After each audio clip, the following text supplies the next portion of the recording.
Hi, my name is Paul Friedman. I am the founder of the Marriage Foundation, and I've been working at this for over 20 years. I used to be a divorce mediator, and I realized that the people who sent me my clients were the therapists, marriage counselors, and it wasn't working. So I changed my practice, which meant that I had to come up with a system and a much better understanding of marriage than what they seem to have. And in case you're considering marriage counseling, let me be very clear. They don't have a standard protocol. Every marriage therapist does it their own way, which surprised me, but that's the truth. So in your case, you searched, what do I do if my husband is not attracted to me? And this is actually, you may not realize, but this is a very deep question, and it touches upon a lot of things. So what I want to do is take you step by step through the relationship that you have had with your husband, so you yourself can see the breakdown. And then I'm going to give you some ideas of what you can do to change all this. Because the purpose of marriage, the reason why you got married, is because you wanted to be happy, living with your soulmate, to experience that love. And we don't do that in our world. We don't think, here's why I'm getting married, and therefore this is what I need to do. Here's the formula, here's the recipe. We don't do that. We live a very chaotic life, you might say. Most of us are born, we live, we work, we get married, we have children, we go through our dramas and traumas, and then we die. And that's not intended for us as human beings. We are supposed to be happy, and marriage is supposed to provide incredible happiness and the opportunity to experience the deepest love. It's a very spiritual path you take when you get married, and no one ever thinks about that. The most spiritual it is for most people who get married happens at the altar when you're exchanging vows. And you feel the love at that time, don't you? You felt that love. What happened to it? Where is it now? So let's go back, even before then. When you chose to get married, you wanted to get married. I'm not talking about you wanted to get married to your current husband, and it could be husband number 2 or 3. But even before, maybe you were a little girl and you thought, yeah, when I grow up, I'm going to be married. It's because in the back of your mind, you wanted that happiness. You weren't thinking about your husband-to-be. You were thinking about yourself. You were thinking about having children, family, social status, particular social status. Doesn't matter whether it's rich or poor, it doesn't matter. It's still a social status. It was secure to have one man. And now, when you made that decision and you began your search, and most women begin their search when they're very young. They're vetting men almost from the time they're 10 or 12. And then you met the man you're married to now. Let's bypass all the other. And you showed him your good side. Now your good side exists. It is who you are. You didn't show the other side, the other aspects of yourself. Not right away. And he was very attracted to your good side, wasn't he? And now, where is the attraction? The simple answer is another question. Where is the good side? What happened to that? And the big excuse in the world is, it's amazing when you think about it. It is, well, you know, things change after you get married. Yeah, right? Well, they're supposed to change. But they're supposed to change in a way where you're evolving, learning how to master your mind so that your heart opens up. That's what marriage is all about, is love. There's no love if your heart's not opening up. And you're also supposed to change from being selfish to selfless, because selfishness closes the heart, where selflessness opens it. And so, why isn't your husband attracted to you anymore? Well, if you were he, and put aside all the excuses, but just at face value, would you be attracted to you? Do you smile when you see him? Do you compliment him? Do you nurture the love you have with him? Do you tell him how great he is? Do you offer yourself to him intimately, sexually, as a way of expressing your love for him? Do you do all the things that you know he expected? Or has all of that gone by the wayside? And we know the answer is all of that has gone by the wayside. And in your mind, you're going, yeah, but. And I'm telling you right now, you can say all the yeah, but you want. But if you want him to find you attractive, you have to behave in a way that is attractive. He wants you to be the most attractive woman who's ever lived. He wants you to knock his socks off. And I'm not talking about dressing like a whore. You know, I've heard these talk radios. There are some who I like, but they miss the point. And they think that it's all about sex. And it's not hardly about sex. Sex is something that comes in the right way to those who understand that it's a great way to convey your love. One of the biggest problems that we have with sex, maybe I'm getting off track a little, but I'm doing so for a reason, because I know you're going to search in other places and they're going to talk to you about losing weight, putting on makeup, wearing shorter skirts, and all of that nonsense. And that's wrong. I mean, sure, you should look your best anyway, but it's all sexual where they're coming from. Because you know where we learned about marriage? We learned from movies, sitcoms, romance novels, magazines.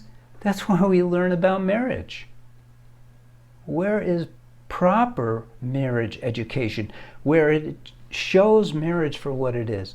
One of the most incredible spiritual paths, and this is not a religious discussion, but it's a spiritual path, because the ultimate goal is to experience ever-increasing happiness and ever-expanding love. Those are two spiritual ideals because they're not tangible. You can't quantify it. You can't smell it, taste it, see it, or touch it. So it's spiritual. What are you doing to attract your husband? Now, you may hear what I'm saying and go, okay, now I need to do this, I need to do that, I need to blah, blah, blah, blah, and it's not going to work. Why? Because one of the biggest things missing in our upbringing, and it's no one's fault, so don't get the wrong idea, I'm not blaming anybody, it's just missing, is the idea of learning how to master our own mind. I'm going to say it again. We don't learn to master our mind. And the world of Western psychology, which is sort of the authority on minds, presumed authority on minds, they're not. They say you are the mind. And there's things you just have to live with. And I go, nonsense. It's absolute crap. You're not your mind. You've been in situations where you wanted to laugh and you've stopped yourself from laughing. You've been in situations where you wanted to punch the cop who pulled you over for speeding, and you don't. You control your mind. You have enough experiences to define that. In fact, they've given us excuses. Oh, well, you have anger issues. Oh, you have OCD issues. Oh, you have this issue, that issue, and it goes back to your childhood, and it goes back to this, and goes back to that. Well, here's the real deal. You also have this little thing. It's not a little thing. Free will. It's what defines us as human beings, is that we have free will. We can choose. Now listen to this. You don't just get to choose between chocolate and vanilla. You can choose every single thought, every single feeling. When a thought comes in your mind that's negative, you have the power to stop it from continuing. You don't have to get on a train of thought if you don't want to. You have free will, and that's what it's for. Furthermore, using your free will, you can impose upon your mind that it will be happy, that it will see your husband in a very positive light, that you will love everything. You get to completely determine all of your thoughts, all of your speech, all of your feelings, and all of your behavior. Here's the rub, and here's the solution. The rub is, and I'm telling you, I know this from my own experience. I told you I was a divorce mediator, and when I decided to shift my practice, what I did was, using these two principles of love and happiness as being the goals of marriage, I laid out a do's and don'ts, and I laid out a way of explaining to my clients different ways of recognizing why this is a don't, why this is a do, and like that. And it was great. I met with couples, they'd come in, everybody was on board. But my first couple, I'm going to use the name John, he came back and he said, Paul, this stuff is fabulous. There should be a book like this. And now there's 2, Lessons for Happy Marriage and Breaking the Cycle, which I wrote. But here's the problem. I know what I should do, but I can't. And I thought about it. And I recollected that in the 90s, yes, previous century, in the 90s, I had a problem with anger. I did, I'll admit it. And I recognized it was early 90s, and I recognized I need to control this anger. And so I decided, from now on, I will use my willpower to just stop that anger. Oh my God. I found myself literally on the floor clutching my stomach. I couldn't control my mind. I couldn't control my mind because I couldn't control, like trying to turn a screw with my hand. Couldn't do it. I didn't have the tools. So when John came in and he said, Paul, this is great, but I can't do it, I remembered that. And I thought, you know what, give me some time. I got to figure this one out. So I pull from a lot of different things for what I came up with in my books and in the course for women and the course for men. And I developed this technique called the SOW technique, which is S-E-W, not S-O. And it stands for Stop, Evaluate, and Act with Wisdom. And there's a whole science around this, and there's a whole lot of philosophy around this. It can't just be taught to you right now, other than what I said, and you could use it as best you can, but probably won't work that well. So I came up with this, and I'll admit it, I used it on myself, and I conquered anger. So it took me almost 10 years of suffering through, banging my head against the wall, trying to control anger, and I was done with it for the most part. Things take time. 80% done with it in weeks. 80%, literally, in weeks, using this SOW technique. And you use it for everything. You don't just use it for anger. And that's what we need. Now, had we grown up learning that we're supposed to master our mind. And these great minds that are out there coming up with all these other inventions, had they been coming up with techniques similar to mine, the world would be a very different place. But it's not. But you're here now. You're going, what do I do if my wife is not attracted to me? And I am telling you simply, you become the most attractive woman from his point of view that ever lived, which means you need to listen. It means you need to listen past his words. You need to understand him. Another part of being married. Giving your love. Understanding your husband is giving him love. And so you learn how to give him what he wants. And let's not go down that sex path again. Sex, we were mistaught that sex should be recreational. No, it should be something that we use to convey our love. But you can't get there from here. First, you got to learn how to love.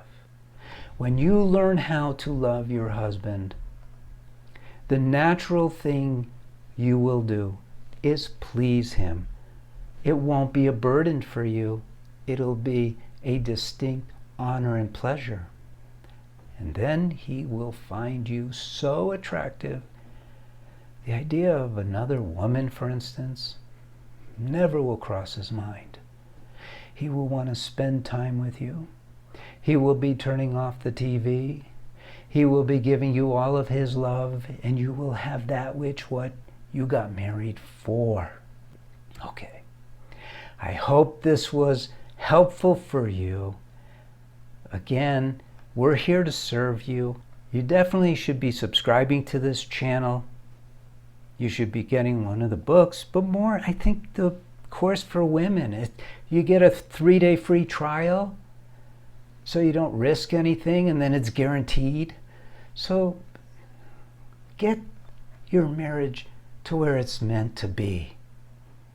Filled with happiness, filled with love. The clients who have taken our course, they're walking around on cloud 9. It's beautiful. Marriage is awesome. Thank you for spending time with me. Again, I'm Paul Friedman, founder of the Marriage Foundation.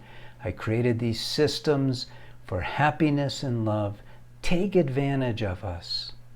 And blessings to you and your husband. God bless you. Thank you for spending time with me. And take care.